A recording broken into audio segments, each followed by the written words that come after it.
Usted no ora porque usted quiere que Dios crea que usted es santo, y usted no ora para obtener lo que puede obtener o para hacer que Dios le dé lo que usted quiere. Usted ora más bien para permitir que Dios se manifieste a sí mismo. Esta es la razón por la que regresamos a nuestro versículo clave en Juan 14:13. Jesús dijo, si pidierais algo en mi nombre lo haré, para que el Padre sea glorificado en el Hijo. ¿Por qué es que Dios va a oír su oración y responderá? Para que el Padre pueda ser glorificado. La oración es siempre y en primer lugar y sobre cualquier otra cosa un reconocimiento de la gloria majestuosa de Dios y un acto de sumisión a la misma.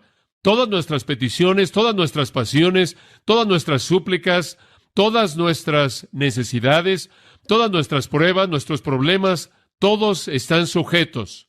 Regrese de nuevo a la oración. A su nombre, versículo 9, y a su reino, versículo 10, y a su voluntad, versículo 10. Toda la oración comienza ahí. Después usted tiene en el versículo 11, danos, versículo 12, perdónanos, versículo 13, guíanos, pero el dar, el perdonar y el guiar para nosotros viene únicamente cuando Dios es colocado en el lugar previo. La verdadera adoración comienza con Dios. La verdadera adoración es olvidarse de uno mismo y glorificarlo a Él. Desafortunadamente, la mayoría de la gente piensa en la oración como un esfuerzo por llevar a Dios a que se alinee con sus propios deseos, y este es un movimiento muy predominante en la actualidad en la iglesia. La gente está reclamando cosas de Dios, imponiendo demandas en lo que Dios tiene que hacer, entrando a la presencia de Dios afirmando que Dios debe hacer esto. He estado escuchando a dos, particularmente en la televisión, y hay muchos otros, pero estos dos parecen estar guiando el desfile. Ambos salen del mismo molde en el que interpretan de manera inadecuada las Escrituras, le dicen a la gente que demande cosas de Dios. Por su fe ellos demandan que Dios haga esto y demandan que Dios haga aquello. Uno de ellos estaba diciendo la otra noche que si usted es un cristiano lleno del Espíritu, usted nunca debe conocer un día de enfermedad en su vida entera. Usted demanda eso de Dios mediante su fe y Él lo mantiene usted con salud.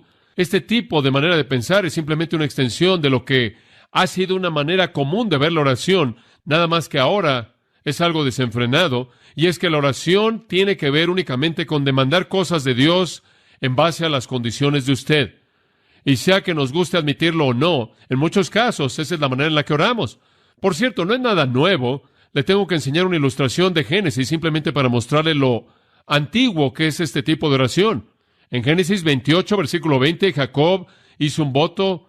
Él es un patriarca ahora. Jacob hizo un voto diciendo, y aquí está su voto, y le está hablando al Señor. Si Dios estuviera conmigo y me guardara en este camino que voy, en otras palabras, si Dios está conmigo y va a hacer lo que yo quiera, y me diera pan para comer y vestido para vestir para que regrese a la casa de mi padre en paz, entonces el Señor será mi Dios. Ahora, ¿le gusta a usted eso como una oración condicional? Dios, ¿me quieres de tu lado? Haz lo que te pido, y esta piedra, la cual levanto como pilar, será la casa de Dios, y de todo lo que tú me des, ciertamente yo te daré el diezmo. Inclusive voy a diezmar, te voy a dar dinero si tú haces lo que yo te pido. Ese no fue un voto espiritual, ese fue un voto carnal. Dios, tú haz lo que yo te digo que hagas y entonces yo te voy a dejar que tú seas mi Dios. Así es como usted no debe orar. Usted no está en el lugar previo de la oración. Usted no va a Dios en la oración demandando algo, mandándole algo a Dios, afirmando que todo lo que usted dice lo debe tener. Eso no es verdad. Oigo la promesa de esta persona todo el tiempo. Si usted tan solo creyera que lo tiene, lo tendrá.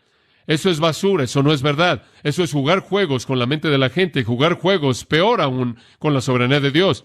La oración tiene como su propósito la exaltación de Dios, el colocar a Dios en su lugar apropiado, la manifestación de su majestad y su voluntad soberana, y traemos los otros aspectos en línea con ello. La oración es para Dios. Esa es la razón por la que hemos bosquejado la oración de esta manera. Padre nuestro que estás en los cielos, eso es la paternidad de Dios. Santificado sea tu nombre, esa es la prioridad de Dios. Venga tu reino, ese es el programa de Dios. Hágase tu voluntad, ese es el propósito de Dios. El pan nuestro de cada día, esa es la provisión de Dios. Y perdónanos nuestras deudas, ese es el perdón de Dios. Y no nos metas en tentación, esa es la protección de Dios. Porque tuyo es el reino, el poder y la gloria por los siglos de los siglos. Amén, la preeminencia de Dios. La oración modelo entera se enfoca en Dios.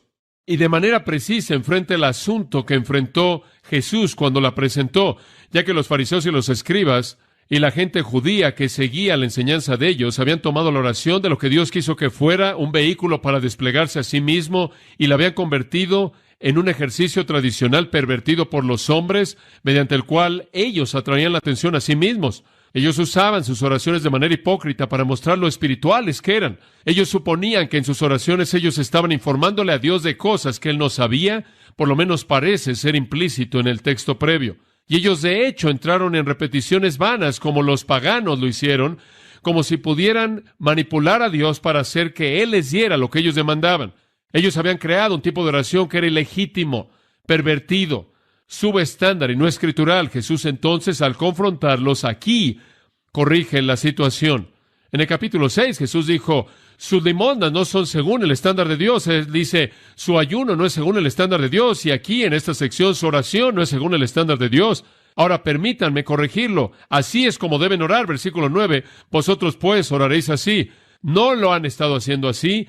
Así es como deben orar, no de manera egoísta, no. Oraciones de justicia personal, sino oraciones que se enfocan en Dios, no oraciones que se presentan como si la persona fuera demasiado buena en sí misma.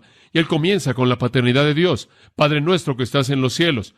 Ahora vimos eso la semana pasada, ¿no es cierto? El primer reconocimiento es que Dios es nuestro Padre, Pater. Él es nuestro Padre.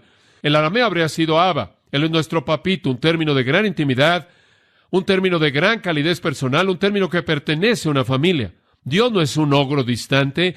Dios no es algún tipo de ser inmoral, cruel, caprichoso, que está entrometiéndose con sus supuestos súbditos, sino que Él es un Padre amoroso, tierno, cuidadoso, que se preocupa, y Él tiene a disposición suya todos los tesoros del cielo para usarlos para el beneficio de sus santos, para que su nombre sea glorificado. Padre nuestro significa entonces que Dios va a oír porque Él se preocupa. Padre nuestro que estás en los cielos, significa que cuando Él se preocupa, Él puede satisfacer la necesidad, porque Él tiene recursos eternos ilimitados.